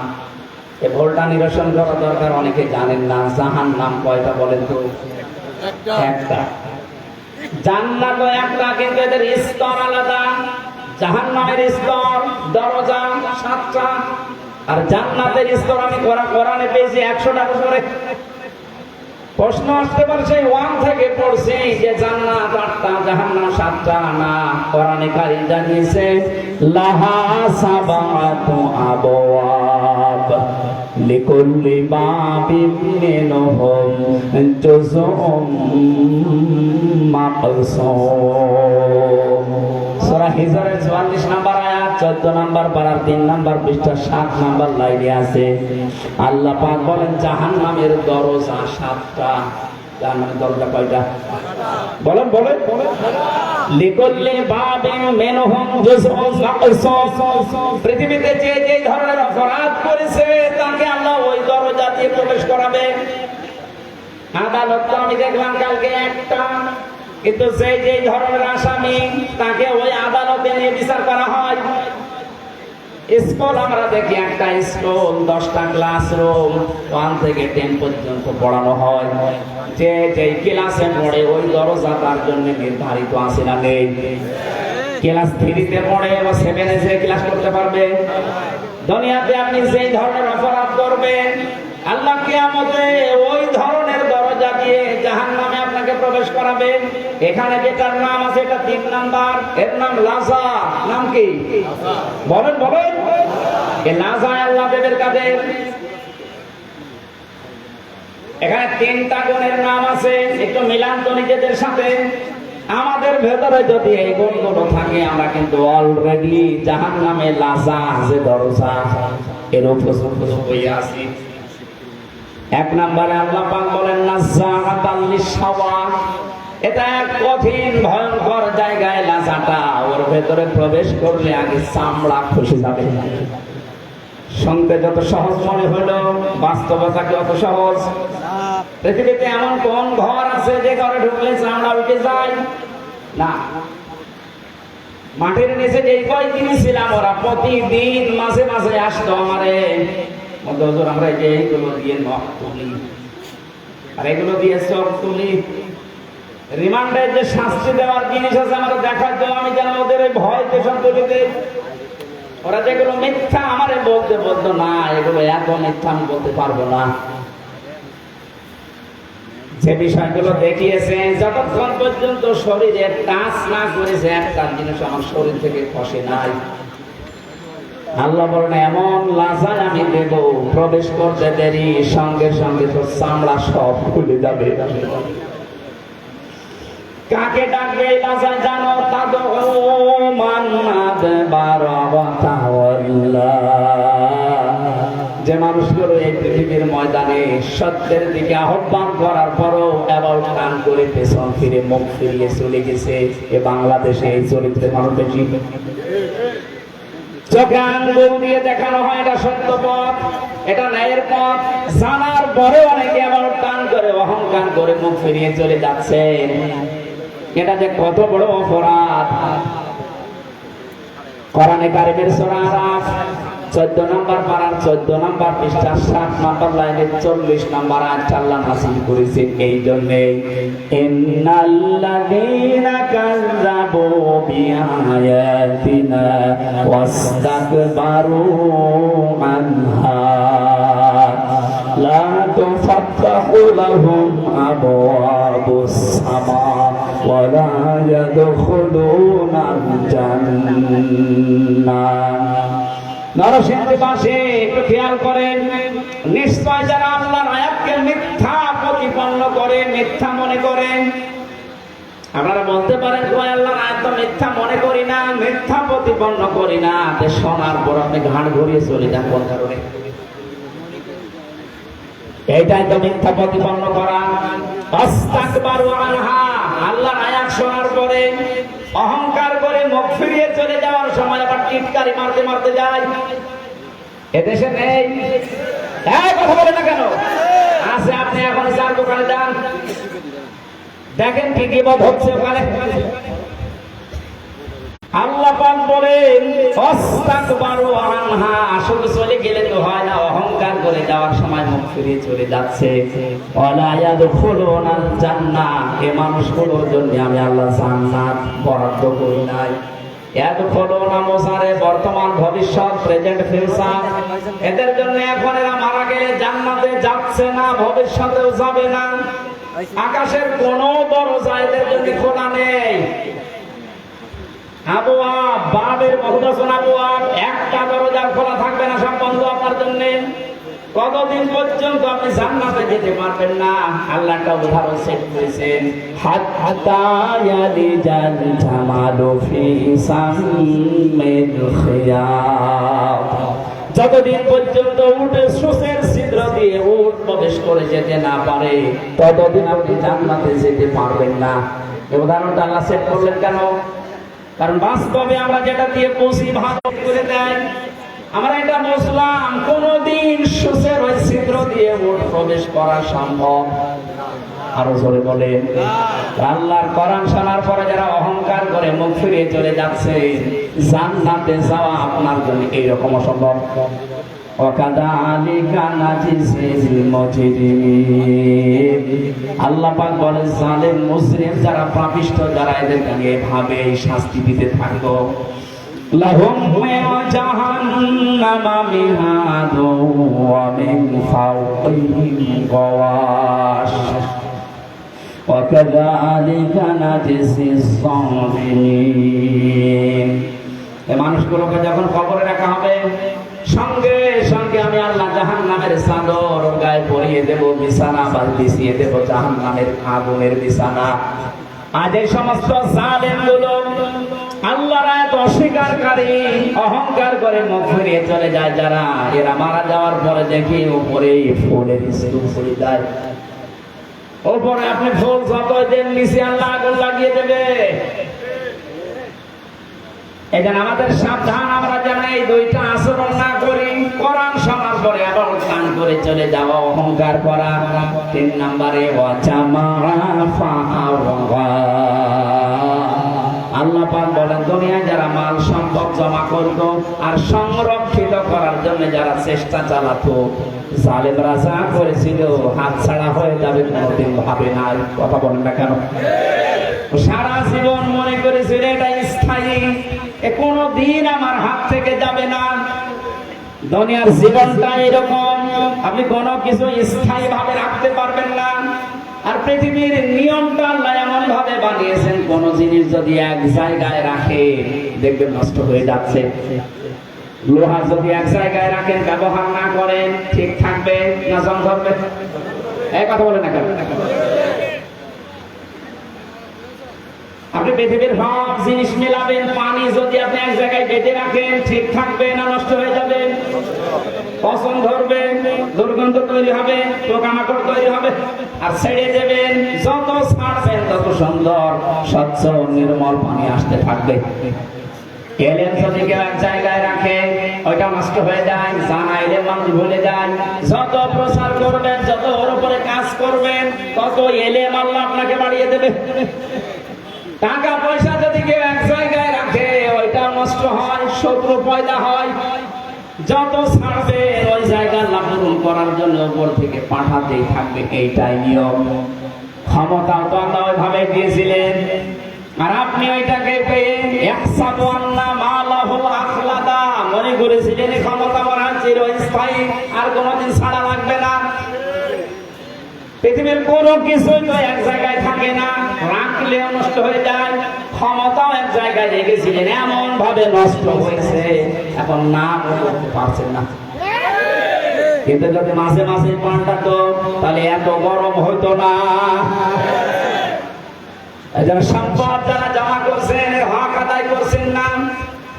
আজকের তেলাওয়াত আয়াতে ওই 3টা পয়েন্টের উপরে আল্লাহ আলোচনা করছে। আপনাদের কষ্ট হয়ে যাচ্ছে? আমি ইয়াসিন শব্দটা দিয়ে পর্যন্ত এক কায়দায় এসেছিলাম যে কিয়ামতে আল্লাহ প্রথম বিচারে ডাকবেন আপনাকে একা একা, দ্বিতীয় বিচারের সিস্টেমে আল্লাহ একা আর ডাকবেন না। ইয়াউমা নাদউ কুল্লা মুনাসিম বিইমামিহিম।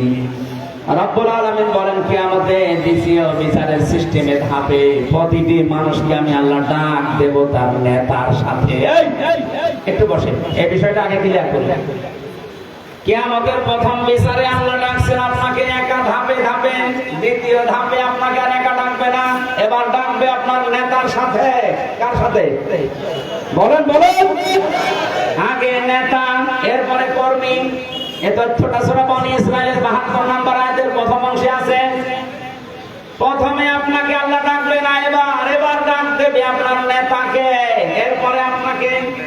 অবিবেকবান মানুষেরা নিজের কাছে এবার প্রশ্ন করেন তো, আপনি যার আদর্শ মেনে চলেন, যাকে নেতা বলে মানেন, ওকে যদি আল্লাহ কিয়ামতে আগে ডাকে এরপরে আপনাকে, আপনার কি মনে হয় যে আল্লাহ ওর চরিত্র ওইটা দেখে আপনাকে মাফ করে দেবে? হ্যাঁ, এখনই বলছেন না, আপনি ধরা খাবেন।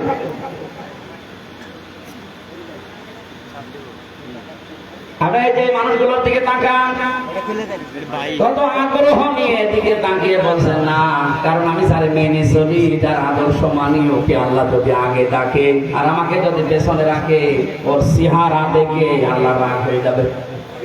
কথা বলে না কেন? ওর চেহারা দেখে যদি আল্লাহ রাগ হয়ে যাবে, পেছনে আর তাকাবে না, ওরে সেখানে দেবে, আপনারাও দেবে ওখানে। এই জন্যই বলছে আদর্শ ঠিক করা লাগবে এক্ষুনি।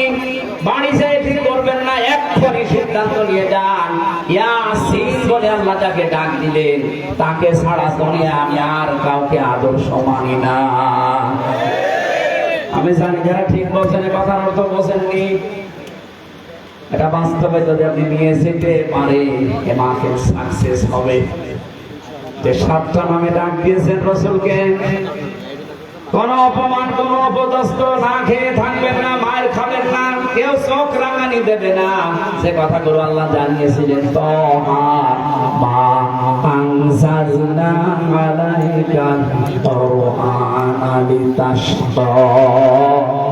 যে ব্যাখ্যাটা দিয়েছি অল্প সময়ে, আল্লাহ আমাদেরকে সহজ সরলভাবে বুঝে মানার তৌফিক দিন, যেন কোনদিন মুহাম্মদ রাসূলুল্লাহ বাদ দিয়ে অন্য কাউকে আমি না মানি। মেনে নিতে পারবেন তো? সূরা আরাফের একটা মাত্র আয়াত পড়েছি, তার 4 ভাগের 1 ভাগ। আমি যতটুকু পারছি সামনে থেকে কথা বলার চেষ্টা করছি। 156 নম্বর আয়াত।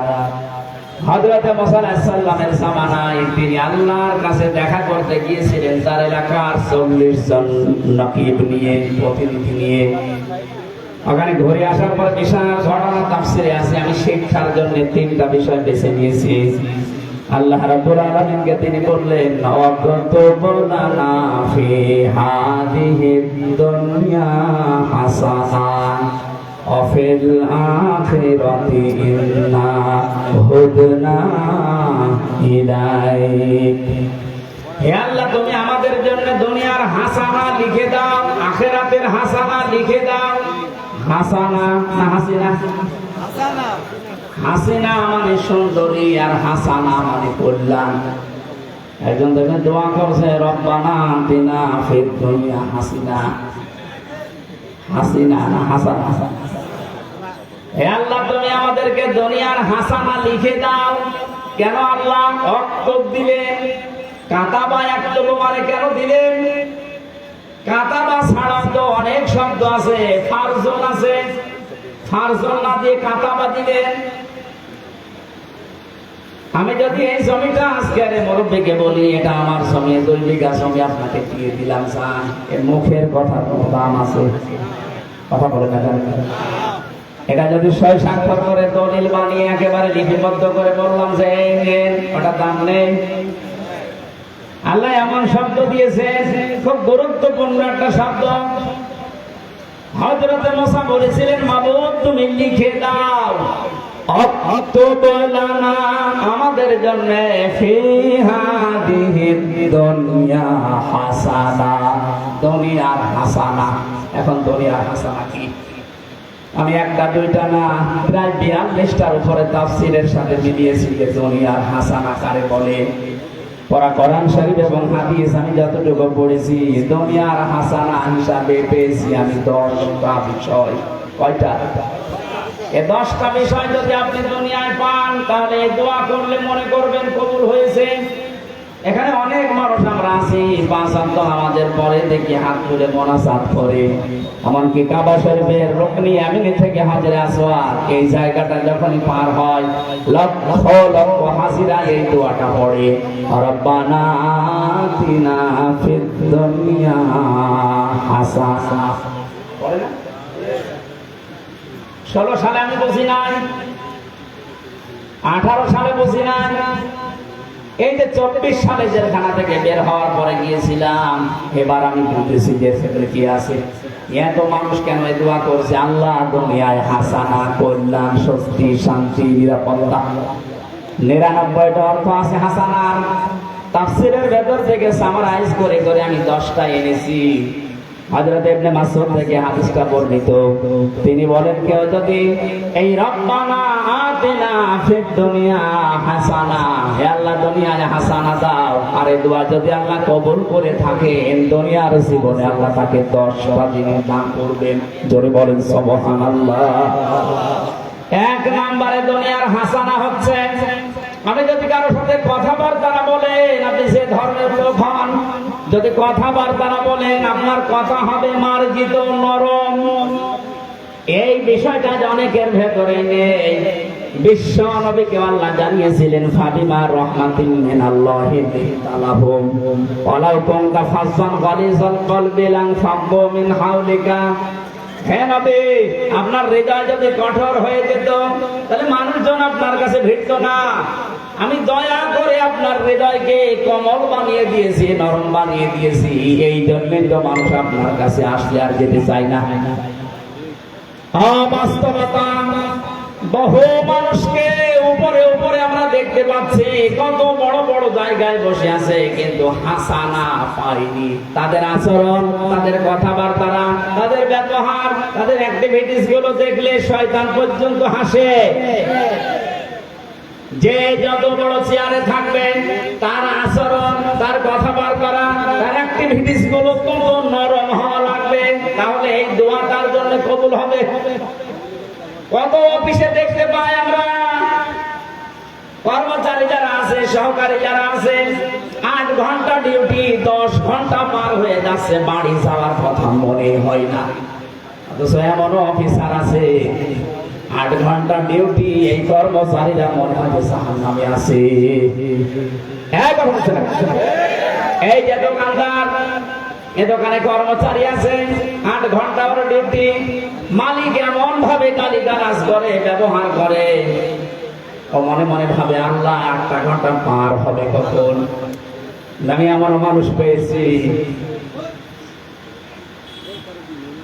সেনাজা জেলা ডিসি পেয়েছিলাম, এসপি পেয়েছিলাম, টিওনো পেয়েছিলাম, ব্যবহার এত সুন্দর, এত মার্জিত, ওর কাছে 8টা ঘন্টা মানুষের কেটে যাওয়ার পরে বের হয়ে বলো হুজুর স্যারের ব্যবহার এত সুন্দর, 8 ঘন্টা কখন কেটে যায় টের তো পাই না। মনে হয় 10-12 ঘন্টা ডিউটি করলে আমাদের ভেতরে কোনো ক্লান্তি আসে না। জেলখানায় আমরা যারা ছিলাম 3টা বছরের মাঝে, জামাতে ইসলামে বাংলাদেশের শ্রদ্ধাভাজন আমির ডাক্তার শফিকুর রহমান, এই লোকটাকে বাইরে থেকে যে যাই মনে করো, অনেকে মনে করো বাংলা শিক্ষিত মানুষ কি আর কি, আমি মিশেছেন কোনদিন। আমি প্রথমে তার সাথে ছিলাম 4 দিন।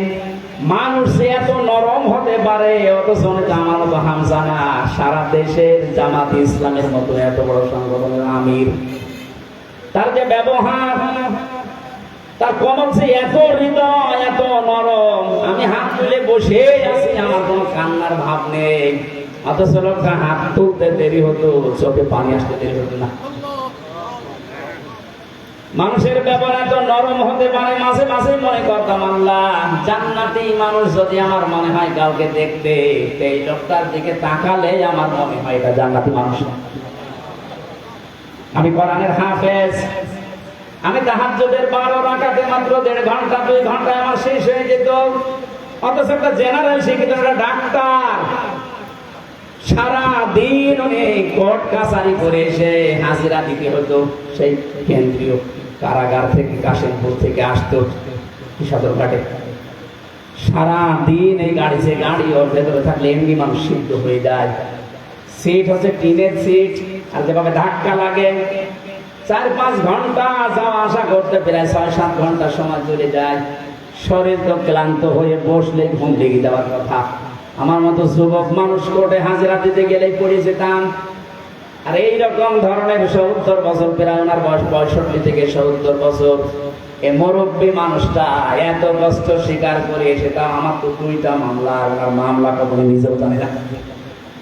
এতগুলো মামলা মাথার উপরে নিয়ে হাজিরা দিয়ে ওনার ছেলে বউ অসুস্থ হয়ে হাসপাতালে, ওনার নিজের দলের লোকগুলো সব পালিয়ে বেড়াচ্ছে, কেউ জেলখানায় ভর্তি হয়ে আছে। এরকম কঠিন পরিস্থিতিতে কোনো আলোর সন্ধান নেই। সপ্তাহে 4-5 দিন করে এত দূর থেকে হাসিরা দিয়ে এসে রাতের বেলা 8টা, 9টা, 10টার সময় যখন ঢুকতো, বললাম তার খাবার খাবেন না? খাবার ভাত খাইতো না, তরকারি সবজি, তার জেলখানার যে সবজি। খাবার পরে কিছুক্ষণ জিকির করা, দরুদ শরীফ পড়ে 2-1 ঘন্টা ঘুমানোর পরে তাহাজ্জুদের নামাজে দাঁড়িয়ে যতটুকু মুখস্থ আছে পড়তো। আর এই যে সেজদা, আমার 12 রাকাত নামাজ শেষ হয়ে যাচ্ছে, ওনার এক সেজদায় 1.5 ঘন্টা 2 ঘন্টা কেটে যাচ্ছে। মানুষের ভেতরে এইসব না আসলে তার ভেতরে ভালোবাসা মানুষের এমনি জন্ম নেয়।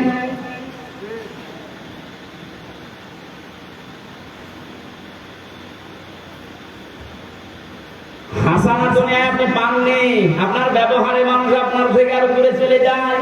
কোরআনে কারীম জানাচ্ছে, ওয়াকুলু লিন-নাসি হুসনা। হে নবী, মানুষের সাথে যখন কথা বলবে হাসি মুখে কথা বলবেন, তাহলে একটা সাদকা দেওয়ার সওয়াব হবে।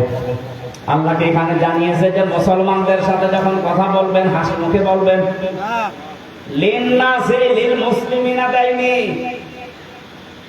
আমরা যারা দুনিয়ার হাসানা কামনা করি, খালি দোয়া করি, আল্লাহ দুনিয়ায় হাসানা দাও, দুনিয়ায় হাসানা দাও, 1 নাম্বারটা তো এখনো পর্যন্ত পেলাম না। আমার ব্যবহারটা নম্র হওয়া লাগবে, আমার ব্যবহারটা নরম হওয়া লাগবে, তাহলে দুনিয়ার হাসানা আমরা পাবো। 2 নাম্বারে একটা করে সব বলতে গেলে গায়াত শেষ হবে না, আবার 12টা বেজে যাচ্ছে। খুব তাড়াতাড়ি সামারাইজ করে বলছি, কেউ যদি মনে করে যে দুনিয়ার হাসানা পেয়েছি, তাহলে সে যেন তার স্ত্রী, উত্তম স্ত্রী তার ঘরে আনতে পারে। উত্তম স্ত্রী কোনটা? যেটা সব সময় সিরিয়াল দেখে, স্বামীর মুখে মুখে তর্ক করে, কোন জিনিস কম পড়লে শুধু মর্দমা দেয়। ফেরাউনের স্ত্রী হযরত আসিয়ার জীবনে পড়েছি, পৃথিবীতে যত কঠিন স্বামী আছে তার মতো এরকম ভয়ঙ্কর স্বামী কারো কপালে চলে নিজে উঠবেও না। এত বড় ভয়ঙ্কর ছিল লোকটা। নিজের স্ত্রীর হাতের ভেতরে ট্র্যাক লাগিয়েছে, পায়ের ভেতরে শলাকা দিয়েছে, মাথার উপরে গরম তেল ঢেলে দিচ্ছে, মানুষজনকে দিয়ে কাপড় চোপড় সব খুলিয়ে উলঙ্গ করেছে। পৃথিবীর কোন স্বামী তার স্ত্রীর সাথে আচরণ করেছে আমি শুনি নাই, পড়িও নাই। অথচ মহিলার সাথে যখন এগুলো করা হচ্ছিল, জিবরাইল এসে জান্নাত সামনে ধরেছে। উনি তো বলতে পারতো ঠিক আছে আমি জান্নাতি চাই, বলেননি। আল্লাহকে ডাক দিয়ে বলেছিলেন, রব্বি নাজ্জিনি, হে আল্লাহ তুমি আমাকে বাঁচাও, আমার এই স্বামী এবং স্বামী যাদেরকে দিয়ে আমার উপরে অত্যাচার করাচ্ছে তাদের কবল থেকে তুমি আমাকে বাঁচাও, কিন্তু তুমি রাগ করে আমার স্বামীর উপরে গজব দিও না। নরসিংহের মা বোনেরা, কত বড় ভয়ঙ্কর অবস্থায় আছে, আপনি একটু নিজেকে দাঁড় করানোর জায়গায়। এত বড় কঠিন অবস্থায় থাকার পরেও শুধু নিজেকে বাঁচানোর আহ্বান জানিয়েছিলেন, মাবুদ তুমি আমাকে বাঁচাও, কিন্তু আমার স্বামীর উপরে তুমি গজব দিও না। আর আপনি একটা সাবান কম হলে বদুয়া দেন। মানুষ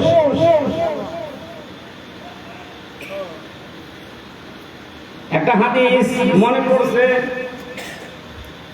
মেয়েদের জন্য বলছে, আল্লাহর নবী জানিয়েছেন 6 প্রকার মানুষকে আল্লাহ বিনা হিসাবে বিনা বিচারে জাহান্নামে দিয়ে দেবে। আমি একটা বলেছি এর ভেতরে এ পৃথিবীতে যাদের আদর্শ বিশ্ব নবী ছিল না। 2 নম্বরে যে মহিলাগুলো নিজের স্বামীর সাথে সংসার করতে রাজি না, ওরা খালি বারবার সংসার ভাঙতে চায়, তালাক দিতে চায়। একটু কোনো জিনিস কম পড়লে শুধু খোটা দেয়। 3 নম্বরে যে মহিলাগুলো পৃথিবীতে জেনে হোক না জেনে হোক কিছু কিছু হলে খালি আন্দাজে মানুষের উপর অপবাদ দেয়, এটা বাংলাদেশে এখন বেশি। 4 নম্বরে যারা অভিশাপ দেয়, এটাও মেয়েদের ভেতরে বেশি। এক কথা বলছে না। 5 নম্বরে যারা ঝগড়া বাদ দেশের গালি দেয়, এটা মনে হয় এলাকায় নেই। আমি সেদিন কোন জেলা থেকে যেন আসছিলাম, খুলনা থেকে। আসার সময় এক বরফ বিক্রেতা যে আইসক্রিম বিক্রি করে, ওই লোকটা এক বাড়ির পাশে দাঁড়িয়ে 2 মহিলা গালি গালাজ করছিল, সে জনমের গালি। ওইটা আবার ভিডিও করে দিয়েছে, ওইটা মাইকে পাঠাচ্ছে। আমি গাড়ি দাঁড় করিয়ে বললাম, দাঁড়ান কি বাজান? হুজুর এক মহিলার ঝগড়া, এমন কোন গালি নেই।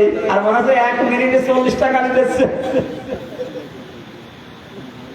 মেয়েরা যারা এসেছেন যত রাগ হোক গালি নিয়ে আসবেন না মুখে, কারণ মুনাফিক যারা তাদের কথা বললে মিথ্যা বলে, ওয়াদা করলে খেলাফ করে, আমানত রাখলে খেয়ে ফেলে, আর ঝগড়া বলে গালি দেয়। এলাকায় গালি দেন কার হাত তোলেন তো? এই মনে হয় এই এলাকায় করা ঠিক না, কারণ এই এলাকায় গালি নেই। এরপরে যাদের হৃদয় কঠিন হয়ে যায়, ওই যে নরম হৃদয়ের মালিক তো হাসানা পায়, আর যাদের হৃদয় আবু সেহেলের মতো কঠিন হয়ে যায়। আমার মাঝে মাঝে এই পয়েন্টটা নিয়ে মনে হয়, আল্লাহ যারা আয়না ঘর বানিয়েছে দুনিয়ায়, তাদের হৃদয় তুমি কি দিয়ে বানিয়েছো? একটা লোককে আপনি 1-2 ঘন্টা 5 ঘন্টা 1 দিন 2 দিন রেখেও তো ছেড়ে দিতে পারতেন। 8 বছর 10 বছর রেখে দিয়েছে, দুনিয়ার মানুষ জানে ওনার লোক বেশি আসা বেড়ে গেছে। তাও যদি ওখানে জামাই আদরে রাখতো তত হতো। আমার সাথে যে আলেম ছিল জাফরুল ইসলাম, ও ভাই আমারে বলছিল যে আমার র্যাবে মাটির নিচে নিয়ে এই পায়ের ভেতর দিয়ে হাত দিয়ে ওই যে বড় বড় শিখ আছে, ওই শিখ ধরিয়ে তারা লাগিয়ে দিয়েছে। শোয়া কি জিনিস আমি কোনোদিন বুঝি নাই। মাঝে মাঝে ভাবতাম, আল্লাহ আমাকে যত শাস্তি দেয় দিক, যদি একটু শুইতে দিত। বাস্তবতা কোথায় গিয়ে ঠিকেছে দেখেন। এমনিতেই যদি বসিয়ে রাখো কবরের মতো জায়গায়, তাই তো পাগল হয়ে যাওয়ার কথা। এরপরে খাবারের যে সিস্টেম, যে খাবারে দিল মনে তো কেউ খেয়ে মনে দিচ্ছে মাকান খাবার। একটা বাটির ভেতরে 4-5 রকমের তরকারি দিয়ে ডাল দিয়ে খাওয়া যায়। আর এইভাবে বাঁ পায়ের ভেতর দিয়ে হাত দিয়ে যদি আপনি এখানে দরজার সাথে যে গ্লাভ আছে এইটা ধরে যদি আপনাকে এই হ্যান্ডকাপ লাগিয়ে বলে বসে থাকেন, টয়লেটে যাবেন সর্বোচ্চ 1.5 মিনিট সময় পাবেন। এইভাবে যদি আপনি 5 দিন 7 দিন 10 দিন কষ্ট দিয়েও বলতেন যা সংশোধন হয়ে যাবে, ছেড়ে দিলাম। একটা মানুষকে আপনি 8 বছর 10 বছর রাখলেন, আপনার মনের ভেতরে কোনো কিছু আসে না, আপনি আর মানুষ নেই, আপনি জানোয়ারের চাইতেও খারাপ করতেছেন। আল্লাহ যদি সব বিষয় আপনাকে মাফ করে দেয়, আয়না ঘরের কারণে আপনার বিচার হবে। যারা এর সাথে জড়িত প্রত্যেকের বিচার এই মুহূর্তে এক্ষুনি করা দরকার। আর কিয়ামত পর্যন্ত আয়না ঘর মানে বাংলাদেশে যেন কোনো কিছু না হয়। কথা বলে না কেন?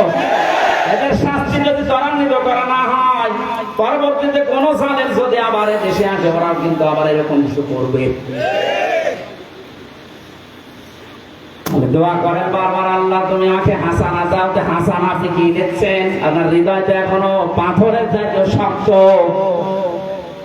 স্ত্রী হিসাবে যাকে নিয়ে এসেছেন, 4টা জিনিস দেখার জন্য নবীজি বলেছিলেন যে বংশ দেখবা, চেহারা দেখবা, সম্পদ দেখবা, আর দিনদারি দেখবা। উপরের দিনটা যদি নাও পাওয়া যায়, যদি দেখো যে দিনদার পরিবারের মেয়ে নিয়ে আসবা, সংসারে শান্তি পাবা। এখন বাবা মা গার্জিয়ানরাও এটা চাই না, যারা বিয়ে করি আমরা তারাও চাই না। এই জন্য দুনিয়ার হাসানাও নেই। কোরআনে কারীম দোয়া শিখিয়েছে, মোনাজাত কর আমার কাছে। রব্বানা হাব লানা মিন আজওয়াজিনা ওয়া যুররিয়াতিনা কুররাতা আ'য়ুনি ওয়াজআলনা লিল মুত্তাকিনা ইমামা। আল্লাহর কাছে মোনাজাতে বলা হচ্ছে, মাবুদ তুমি আমাদেরকে এই দুনিয়ায় বউ দাও, এমন বউ দাও, এমন সন্তান দাও যাদের দেখলে আমার অন্তর ছড়িয়ে যায়। জোরে বলেন আমিন। আখিরাতের হাসানাত গুলো বলে ব্যাখ্যা করলে সময় লাগছে। ওয়াক্তুব লানা ফি হাদিহি দুনিয়া হাসানা ওয়া ফিল আখিরাহ, আল্লাহ আখিরাতে হাসানা দাও। আখিরাতের হাসানা পাঁচটা। কয়টা? পাঁচটা। আখিরাতের এক নাম্বার হাসানা হচ্ছে মরণ যেন ভালো হয়। ভালো মরণ ওইটা যেটা গলায় দড়ি দিয়ে হয়, যেটা বিষ খেয়ে হয়। কি ভালো মরণ ওইটা যেটা শাহাদাতের মরণ হয়। শহীদ আবু সাইদ নামের আগে দেখেছেন কি শব্দ? শহীদ। এটা খেলা করার জিনিস না। আজ অনেকে টল করে যে মুখ পেতে দিল, গুলি খেয়ে শহীদ হয়ে গেল। না, কে বলেছে? দেওয়াল চাপা পড়ে মরলে যদি শহীদ হয়, পানি দিয়ে ডুবে মরলে যদি শহীদ হয়, সাপে কেটে মরলে যদি শহীদ হয়, জালেমের সামনে, জুলুমের সামনে বুক পেতে জীবন দিয়ে গেল, শহীদ হবে না? মানে শহীদ আবু সাইদ 100% বিশ্বাস করবেন আপনিও শহীদ, কারণ জালেমের জুলুমের সামনে জীবনটা দিয়ে গেছে। এই কারণে আপনি এখনো পর্যন্ত এই পারমিশন ছাড়া কথা বলতে পারছেন। আগস্টের 5 তারিখের আগে এতগুলো মানুষ পারমিশন ছাড়া এই জায়গায় বসে থাকা সম্ভব হতো? 14 জনের কাছে পারমিশন নেওয়ার পরেও এখানে আসতে দেয় না। আর 5 তারিখের পরে ডক্টর মোহাম্মদ ইউনূস একবারে ঘোষণা দিয়েছে, অন্যান্য ধর্মের মানুষেরা যেভাবে ধর্ম পালন করে এদেশে কোরআন প্রচারে কোনো মহারথীর কাছে অনুমতি নেওয়ার প্রয়োজন নেই। কিছু না হোক, পরাধীন থেকে অন্তত এই স্বাধীনতা যে আমার ধর্মের কথা বলতে, ধর্মের কথা শুনতে অন্তত কোন জালেমের কাছে পারমিশন নেওয়া লাগবে না।